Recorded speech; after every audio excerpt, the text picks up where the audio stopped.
Salut, j'adore vraiment ce que tu fais et j'aimerais rencontrer Jésus.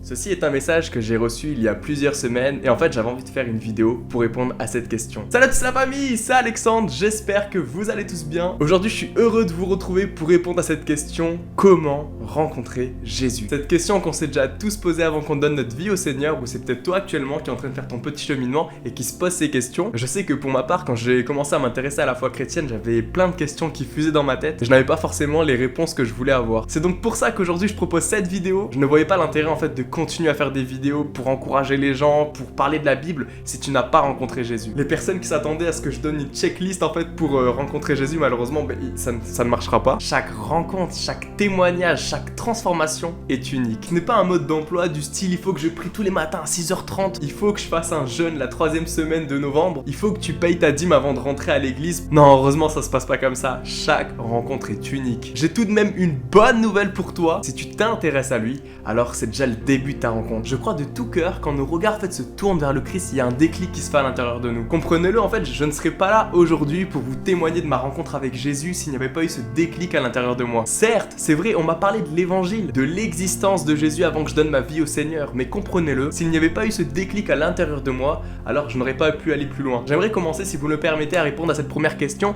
Qui est-ce qui peut voir Dieu agir dans sa vie aujourd'hui? Vous êtes d'accord avec moi? Nous sommes tous uniques et nous avons un parcours qui nous est propre, vécu des choses qui nous ont peut-être marqué dans nos vies et qui nous empêchent à l'heure d'aujourd'hui d'avancer. Et la Bible, les amis, nous montre que l'évangile n'est pas restreint à certaines personnes. Tout le monde est concerné et peut recevoir l'amour, le pardon, l'esprit de Dieu. T'es peut-être une personne qui gagne bien ta vie et t'as pas forcément de problème, et tu te dis: hé gars, c'est pas pour moi tout ce que tu dis là. J'ai pas besoin de votre Jésus là. Dis-moi au fond pourquoi est-ce que j'en aurais besoin. La Bible nous informe que nous sommes tous pécheurs. Oh non Seigneur, il va encore commencer à parler de son péché là. Écoute mon gars là, ça c'est le message de la vérité. Si toi tu n'as pas envie d'écouter, alors sors de là. Que Jésus est venu sur cette terre et qu'il est mort à la croix et qu'il est ressuscité pour nous délivrer du péché. Autrement dit, en fait, Jésus nous offre la vie éternelle, la vie après la mort en fait. Bien évidemment, si nous l'acceptons d'abord dans notre vie. Ok, aujourd'hui t'es dans ta Tesla comme ça et tout va bien pour toi, mais me faites la question que j'ai envie de te poser, c'est comment est-ce que tu veux finir? Je suppose que vous voulez pas que la mort soit votre dernier état. Après, il y a un deuxième style de personne qui pourrait se dire: moi au fond je suis quelqu'un de sympa, je pense même être plus sincère et plus vrai que des chrétiens. Donc pourquoi moi est-ce que je ne serais pas sauvé? Pourquoi est-ce que je n'aurais pas ma place au paradis? Alors ouais, c'est vrai, au fond je suis totalement d'accord avec vous. Il y a des personnes qui ne sont pas converties et qui sont peut-être mieux que certains chrétiens. Mais j'aimerais aussi le rappeler, en fait, être chrétien ce n'est pas être parfait. Mais vous savez où est-ce qu'elle est la différence? C'est qu'un chrétien, malgré tout, il reconnaît qu'il a besoin de la grâce de Dieu pour avancer dans sa vie. J'aimerais finir par dire une dernière chose avant de conclure la réponse à ma question, que plein de gens bien évidemment n'aiment pas entendre. Mais de toute façon j'ai envie de te dire, je suis pas là peut-être pour faire plaisir, je suis là pour partager le vrai message de l'évangile, pour quelqu'un peut-être qui en a besoin ce matin. La Bible pardonne ce qui est pour nous un grand pécheur. Que ça soit un criminel, un agresseur, un pédophile. Je suis d'accord avec vous, c'est des mots forts. Dieu pardonne celui qui croit en son nom et qui se repent. Qu'est-ce qui me fait dire ça? C'est cette parole dans Romains 22-23 qui dit: Dieu rend les hommes justes à ses yeux par leur foi en Jésus-Christ. Il le fait pour tous ceux qui croient au Christ,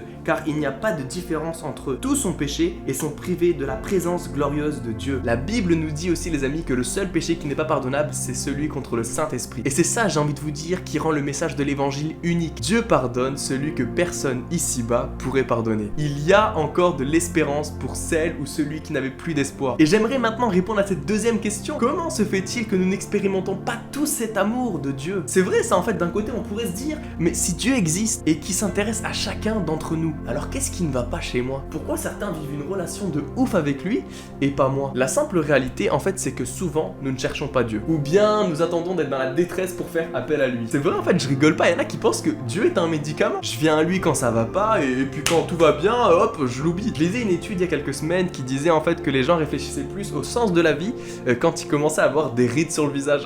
J'espère ne choquer personne quand je dis ça. Autrement dit, quand tu t'approches d'un âge où tu te dis faudrait peut-être que je me pose des questions sur la vie, pour ce qui va arriver en fait après, la plupart en fait ils commencent à expérimenter l'amour de Dieu à partir de ce moment-là. En fait, la réalité de tout ça, elle est toute simple, c'est qu'il y a une peur de l'inconnu, une peur de pas savoir ce qui va se passer après la mort. Alors c'est là que tu te poses ces questions. En fait, quand nous décidons de vivre sans Dieu et que nous vivons en fait pour notre volonté, en fait c'est déjà un problème. On pourrait même finalement dire que c'est un péché, parce que pour ceux qui ne savent pas, le mot péché à la base veut dire manquer la cible. Autrement dit, ignorer ou vivre sans Dieu. On peut y retrouver une définition dans la Bible dans 1 Jean 3,4 qui dit: quiconque pêche s'oppose à la loi de Dieu, car le péché est la révolte contre cette loi. Ce que dit la Bible, c'est que le péché en fait nous sépare de Dieu. Mais ce que dit la Bible également, c'est que nous ne sommes pas condamnés parce que Dieu nous a laissé un autre choix pour faire sa rencontre, parce qu'il nous aime tellement, et ça vous m'avez déjà entendu le dire plein de fois. Ce choix-là, les amis, c'est Jésus-Christ. Vous le savez peut-être pas, mais Jésus est venu sur cette terre en se présentant comme Dieu qui s'est incarné en homme. Il n'est pas venu ici pour nous proposer une nouvelle religion, mais plutôt de vivre une relation avec Dieu. Quand Jésus était sur cette terre, il a montré l'amour incomparable de Dieu. Il guérissait les malades, communiquait un message d'espoir en parlant du royaume de Dieu. Et quand Jésus est mort, il est mort pour chacun d'entre nous. 1 Pierre 3,18 nous dit: en effet, le Christ lui-même a souffert une fois pour toutes pour les péchés des humains innocents. Il est mort pour des coupables afin de vous amener à Dieu.